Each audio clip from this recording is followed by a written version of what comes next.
Bom dia, sexto ano, tudo bem com vocês? Eu espero que estejam muito bem, espero que estejam animados aí para a nova semana que vamos começar. Tivemos uma semana, né, bastante agitada, bastante produtiva, de muito conhecimento. A Bru ficou muito feliz com quem foi na monitoria de quinta, tá bom? Espero vocês nessa quinta-feira também. Promove de orgulho de vocês, porque eu chamo e vocês vão, e aí eu fico muito feliz, porque vocês são muito queridos, tá? Pro adoro vocês. Seguinte, sexto ano. Na semana passada, nós vimos a concordância nominal. E nessa semana, nós vamos ver a concordância verbal. Ah, Pro, você poderia ter dado as duas juntas? Poderia, porque na apostila as duas vêm juntas. Mas, assim, eu acho que é uma matéria muito importante. Uma coisa muito mais complexa do que, por exemplo, a assonância, que a gente viu rapidinho ali, passou e foi, né? Mas a concordância, eu acho que ela merece um pouquinho mais de tempo da gente. Então, por isso que eu quis dividir as duas, né? Em nominal e verbal, uma em cada semana, para que a gente pudesse conversar, entender, compreender isso aí da melhor forma possível, né? Visto que a gente precisa aprender. Tem ninguém com pressa aqui. Ah, Pro, mas a gente está no começo da apostila e o outro professor já está lá no final. Mas a gente não está com pressa de acabar ela. A gente gosta dela. Quer estudar ela bem, tá? Então, aproveitem com calma aí nos conteúdos. A gente vai fazer da melhor forma possível para que vocês aprendam. Porque eu simplesmente dar a aula aqui, só chegar e derramar conteúdo em vocês, isso é muito fácil. Mas eu quero que vocês aprendam da melhor forma possível, tá? Que isso fique na mente de vocês, que vocês possam lá no sétimo ano, quando for ver mais sobre o verbo, vocês lembrem da minha aula de concordância, vocês lembrem da minha aula de verbo, para que a gente faça o sexto ano da melhor forma possível, porque se a gente vai fazendo e empurrando, a gente vai empurrando até o ensino médio. Então, eu acredito que no CCIM a gente tem esse diferencial, os professores, a gente sempre conversa entre si e a gente não tem pressa, né? De acabar conteúdo. Claro que tem alguns conteúdos que a gente faz de mais rapidinho, porque é de mais fácil compreensão, vocês pegam melhor, é mais rápido. A gente tem essa noção aí de qual conteúdo vai ser mais fácil, de qual vai ser um pouco mais complicadinho, e aí a gente faz aí com calma, porque o CCIM, o foco dele é na aprendizagem de vocês, né? A gente está tentando formar ser pensante e formar pessoas que tenham uma inteligência, né? Não simplesmente enfiar conteúdo em vocês. Então, por isso que nós no CCIM nós fazemos assim, com calma, né? Paciência. E é isso. Hoje, pessoal, então, como eu disse, nós vamos começar a concordância verbal. Só que a Pro quer conversar um pouquinho antes com vocês. Eu sei que muitos de vocês fizeram uma anotação sobre a concordância nominal. Ótimo. A Pro fica muito feliz quando vocês anotam as aulas. Da monitoria, as aulas ao vivo, todas as aulas que vocês vão anotando, vão copiando aí dos slides. Isso é muito bom, porque depois vocês vão ter um respaldo, vocês vão ter como estudar para a prova sem ter que voltar aqui nessa aula e assistir ela de novo. E aí, se você fez as suas anotações, você consegue fazer uma revisão. Vou fazer uma retomada rápida do que a gente aprendeu, então, na semana passada. Nós vimos a concordância nominal. Nós concordamos que quando tem a concordância nominal, nós vamos ter o foco no substantivo. Nós vamos nos atentar no nome, né? No caso, na nossa frase de oração. Ou seja, todo o resto da nossa frase de oração tem que concordar com o nome, que é o substantivo. Concordância nominal, flexão, gênero feminino masculino, substantivo no feminino masculino, substantivo no singular ou no plural, o resto da frase tem que estar concordando com esse substantivo. E assim, a gente combinou e ficou certo que essa era a o nosso foco, né? Na concordância nominal. A gente vai ver hoje, então, começar essa semana, assistindo, então, aulas aqui falando sobre a concordância verbal, tá? Então, ela muda um pouquinho. Porque a nominal a gente tinha o foco no nome, a verbal, só pelo nome, a gente já começa a ter uma base aí, já começa a ter uma ideia do que a gente vai ver por aqui, né? Então, a Pro fez aqui um slide sobre a concordância. Opa, calma aí. Ah, eu apareci. Eu pensei que eu não ia aparecer. Peraí, Gabriel vai pôr eu aqui no cantinho. Sobre a concordância verbal, tá? Essa é a nossa aula de número 54. Tô bastante...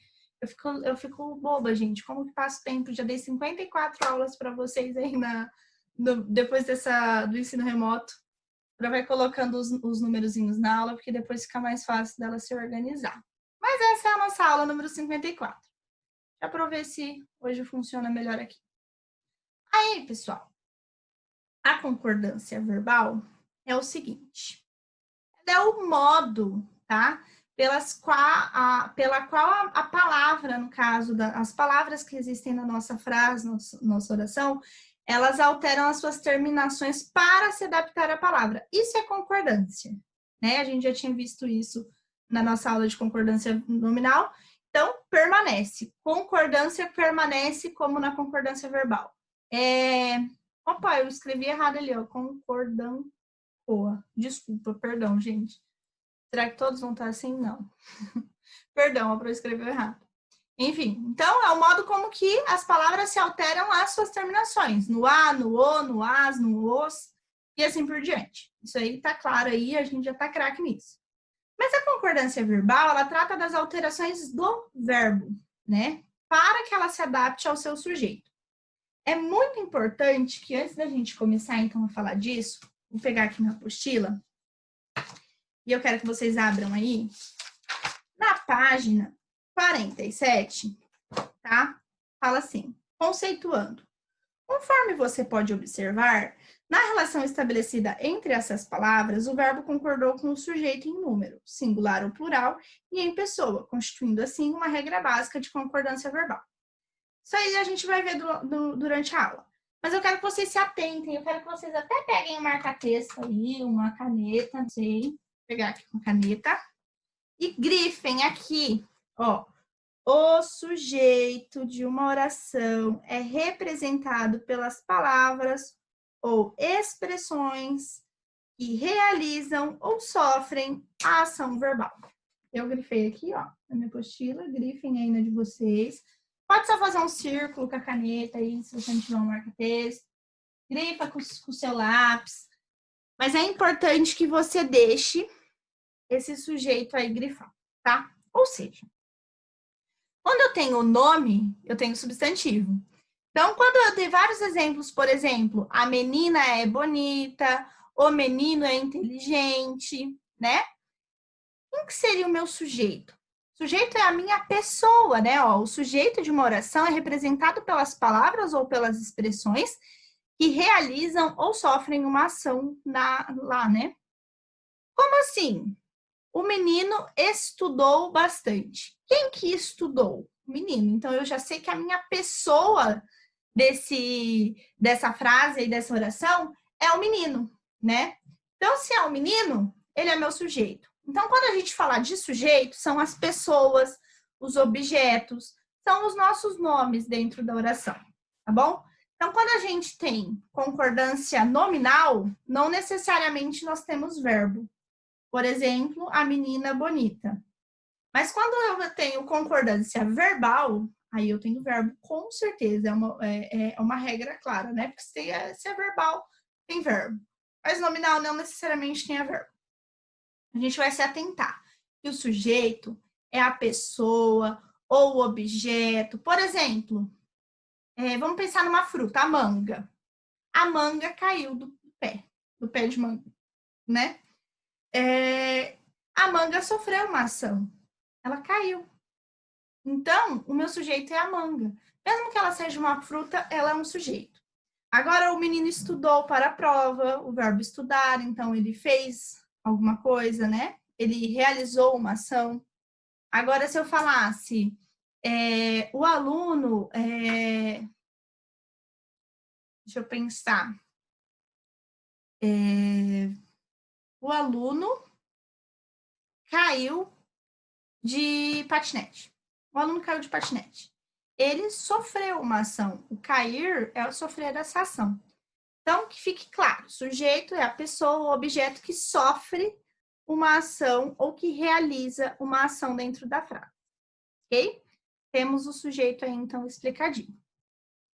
Aí, a concordância verbal, ela se refere à relação de dependência estabelecida entre um termo e outro, diante de um contexto. Os agentes principais desse processo são representados pelo sujeito, que funciona como subordinante, e o verbo, o qual desempenha a função de subordinado. Vou explicar o que é subordinante e subordinado. É assim, o sujeito, ele está a serviço, ele está ali prestando serviço para o verbo. Porque não tem como nós falarmos de uma ação sem que esse sujeito esteja ali. Então, o verbo, ele mostra ali uma função de ele aconteceu alguma coisa com alguém. É como se o sujeito fosse o chefe e o verbo fosse o funcionário, tá? Então, a gente vai prestar atenção nisso, de que sempre o meu verbo vai estar em concordância com o meu substantivo, no plural, no feminino, tá? No masculino, no singular. Porque o meu verbo, ele é subordinado, ele trabalha para o meu sujeito, ele trabalha para o meu nome, tá bom? Vamos pensar assim. Então, ó, eu trouxe 2 exemplos, tá? De concordância verbal. No singular, os que estão em vermelho são os nossos verbos, tá? Eu trouxe o verbo gostar. Ele gostava daquele seu jeito carinhoso de ser. Plural. Eles gostavam daquele seu jeito carinhoso de ser. O que a gente precisa perceber aqui? No singular, o verbo está no singular. Por quê? Está na terceira pessoa do singular. Ele gostava. Mas se é mais de um que gostava, então eu vou pôr ele no plural. Então eu vou pôr ele no plural quando o meu sujeito, e no caso são eles quem? Não sei, mas são eles. Ele e eles são os nossos sujeitos. E eles que mandam em como o verbo vai se comportar. Porque percebam, o resto da frase todo está igual. Só mudou o sujeito. Só mudou o ele para eles. Se fosse elas, ia também só mudar o elas. Elas gostavam daquele jeito, seu jeito carinhoso de ser. Então, a gente tem que prestar bastante atenção aqui, que o que manda é o nosso sujeito, tá? A nossa concordância verbal, ela vem através do nosso sujeito, que é o nosso nome, tá? Porque se a gente falasse assim, qual que é o nosso substantivo aqui? E aí? Qual é o substantivo?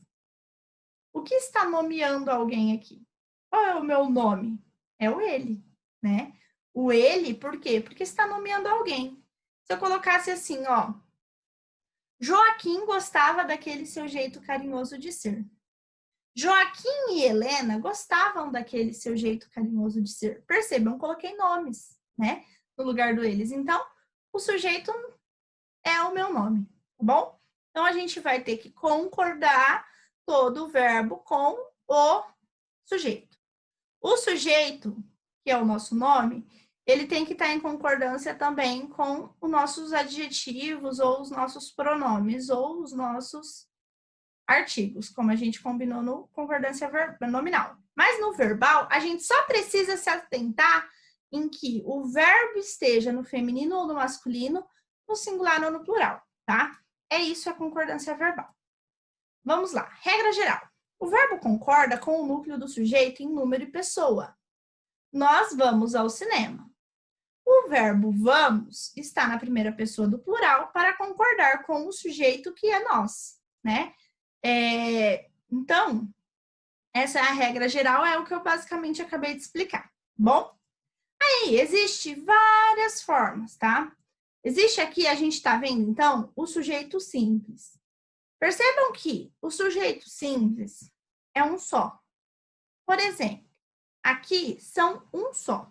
Mesmo que no plural seja mais de um, ele continua sendo um só.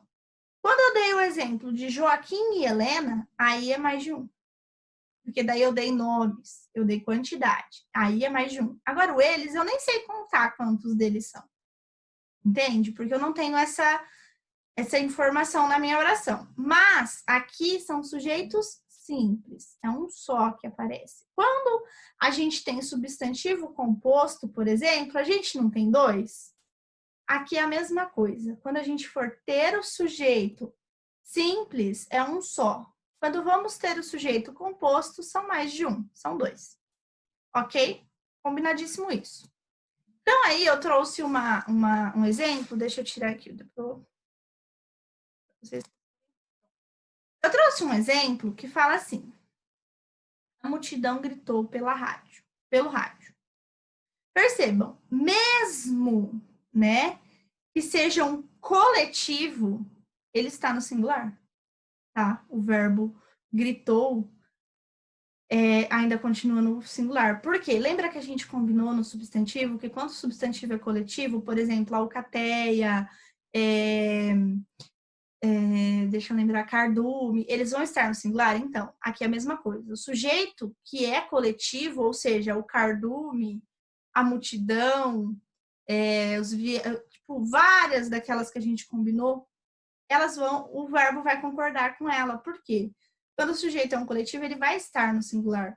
E aí, o verbo também precisa ficar no singular para concordar, tá bom? Atenção!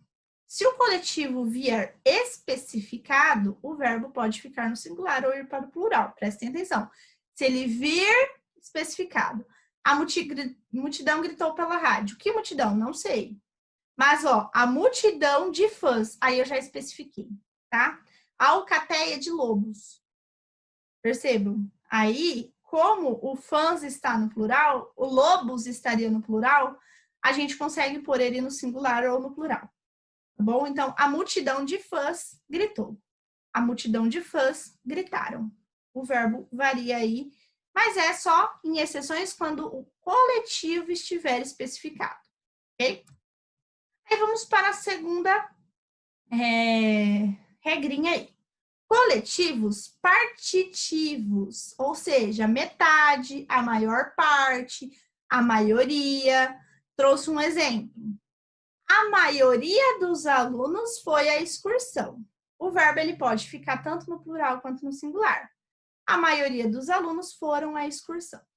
Percebam que o verbo é o foi, verbo do ir, né? De ir em algum lugar. Ele foi, nós fomos, eu fui e assim por diante. É do verbo ir. Bom, ele vai e assim por diante. Então, o verbo aí, o foi, mudou. Por quê? Quando ele estava no singular, ele ficou, a maioria dos alunos foi à excursão. No plural, ele já muda. A maioria dos alunos foram. Por quê? No singular é foi, ele foi, no terceira pessoa do plural é eles foram. Então, houve a concordância aí. Houve a flexão do verbo aí para o número plural. Bom? Terceira. O sujeito é um pronome de tratamento, tá? Ou seja, a gente vai ver isso aí nas próximas semanas, sobre o pronome de tratamento. Vossa Alteza, Vossa Senhoria, Vossa Excelência. Quando a gente vai falar com o prefeito, quando a gente vai falar com o Papa e coisas assim, né? Nós falamos dessa forma. Nós temos um pronome de tratamento aí. Então, o verbo ele sempre vai ficar na terceira pessoa, tanto do plural quanto no singular, né? Vossa Alteza pediu silêncio. Vossas Altezas pediram silêncio, ou seja, eu nunca vou falar dessas pessoas usando o verbo na primeira ou na segunda pessoa. É sempre na terceira pessoa, tá? Porque eu nunca me refiro a ele com um tom de intimidade. Então, a Vossa Alteza pediu silêncio. Fiquem quietos. Percebam? Vossas Altezas pediram silêncio. Mais de uma Alteza, no caso. Pediu silêncio. Fica quietinho aí, tá bom? Então, essa é mais uma regrinha aí na terceira. D. O sujeito é um pronome relativo que o verbo concorda com o que antecede do pronome. Pronomes são o eu, tu, nós, né? Meu, minha, seu, sua, nosso. Isso são pronomes. A gente também vai ver mais para frente, né? Ó, fui eu que derramei o café. Percebam o verbo fui, né? O verbo ir. fui eu quem derramei o café. Ele concorda com a minha pessoa. Que eu fui, ele vai, nós fomos. Percebem? O nós concorda com fomos. Fomos nós que derramamos o café, tá bom? Então, aí mais uma regrinha.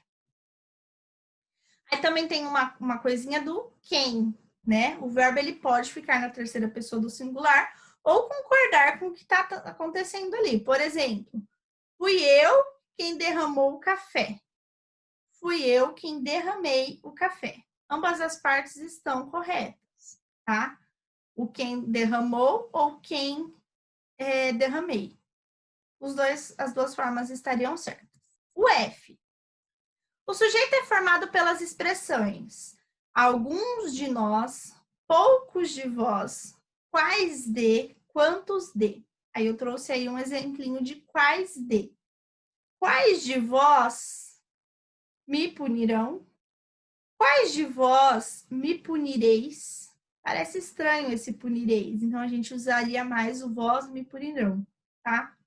O verbo ele pode concordar com o pronome interrogativo ou indefinido ou com o pronome pessoal. Isso aqui eu trouxe só a cargo de curiosidade mesmo para a gente ver.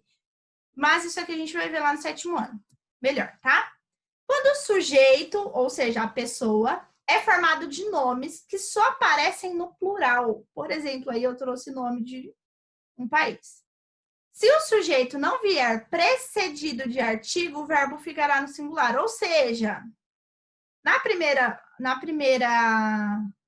primeiro exemplo, ele não precede artigo. No segundo, ele tem artigo, tá? Então, caso venha antecipado de artigo, o verbo concordará com o artigo. Ou seja, se não vem no artigo, ele pode estar no singular. Mas se ele vem de artigo no plural, ele tem que ficar no plural.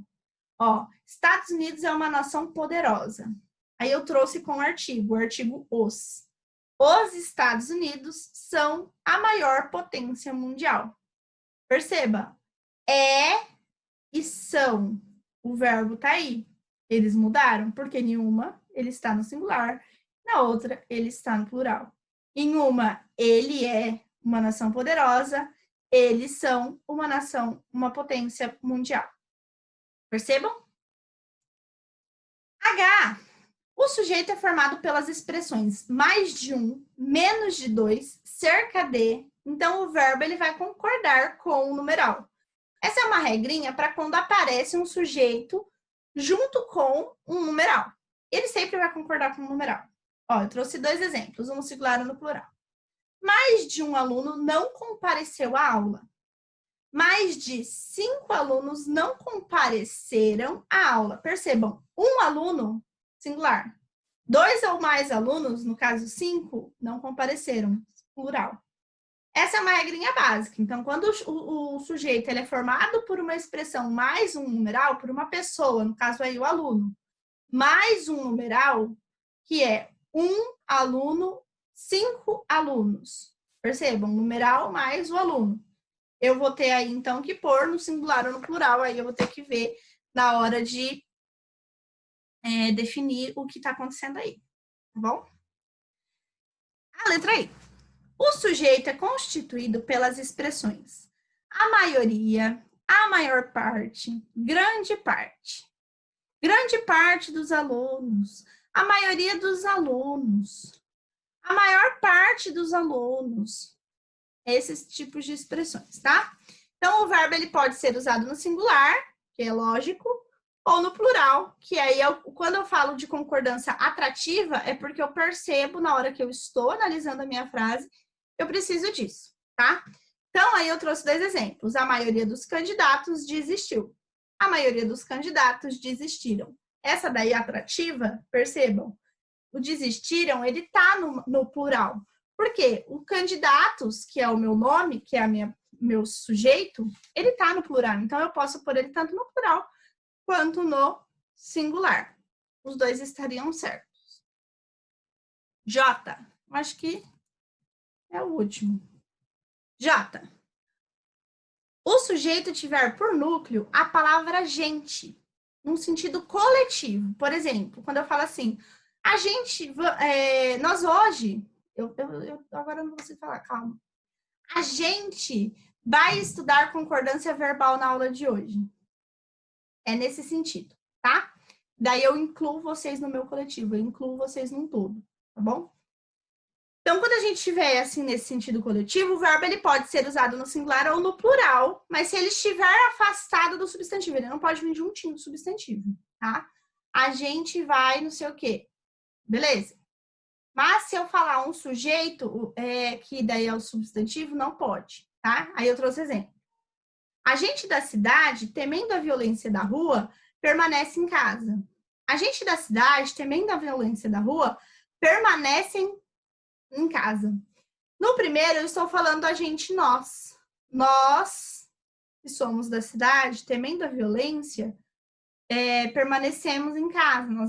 Eles permanecem em casa. Por quê? Eu não estou me incluindo.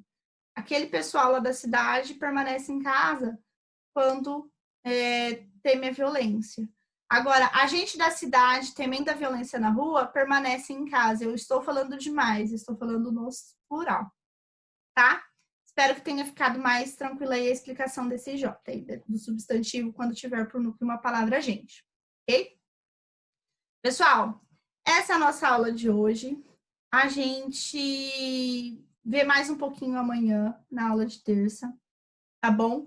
Qualquer dúvida pode me mandar, né? No WhatsApp sempre, ou anote para a gente tirar essas dúvidas na aula de sexta-feira, que vai ser a nossa aula ao vivo, ou até mesmo na nossa aula da monitoria, ok? A Pro se despede, então, e eu espero vocês na aula de amanhã, tá bom? Um beijo e até lá! Novos mares, horizontes, aonde quer chegar. O que quiser, tudo alcança, basta acreditar. Novos tempos de mudança, com o pé no chão. Mergulhando nos estudos, acha a solução. O amanhã não é um mistério, pra quem leva a sério. Siga a correnteza da certeza de um futuro melhor.